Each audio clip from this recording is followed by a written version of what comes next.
உங்க குழந்தைங்க ஆசைப்படுறாங்கன்னு சொல்லி ஜாம், ஜெல்லி, கேண்டி இந்த மாதிரி பொருட்கள் அதிகமா வாங்கி கொடுக்குற பேரண்ட்ஸா நீங்க, அப்போ இந்த வீடியோ உங்களுக்கு தான்.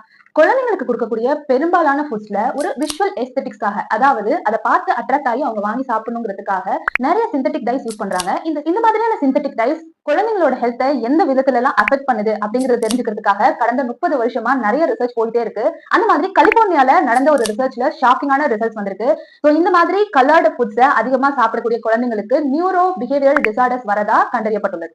நியூரோ பிஹேவியர் டிசார்டர்ஸ்னு சொன்னோம் அப்படின்னா attention deficit, hyper activity and aggressiveness அதிகமா இதை சாப்பிடக்கூடிய குழந்தைங்களுக்கு வருது அப்படின்னு ப்ரூவன் ஆயிருக்கு. More over ADHD and autism இருக்கக்கூடிய குழந்தைங்களுக்கு இந்த மாதிரியான ஃபுட்ஸை கொடுக்கும்போது அவங்களோட கம்ப்ளைண்ட் இன்னுமே வேர்ஸ் ஆகுது அப்படின்னு சொல்லப்படுது. நம்ம குழந்தைங்களுக்கு கொடுக்கக்கூடிய ஒரு பெரிய சொத்து அப்படின்னு பார்த்தோம்னா ஒரு ஆரோக்கியமான உடல் மற்றும் மனநிலை. சோ இந்த மாதிரியான ஃபுட்ஸை அவங்களுக்கு வாங்கி கொடுத்து அவங்க ஆரோக்கியத்தை நீங்களே கெடுத்துறாதீங்க. இந்த மாதிரி பல இன்ட்ரெஸ்டிங்கான வீடியோஸ்க்கு என்னோட பேஜை மறக்காம ஃபாலோ பண்ணுங்க.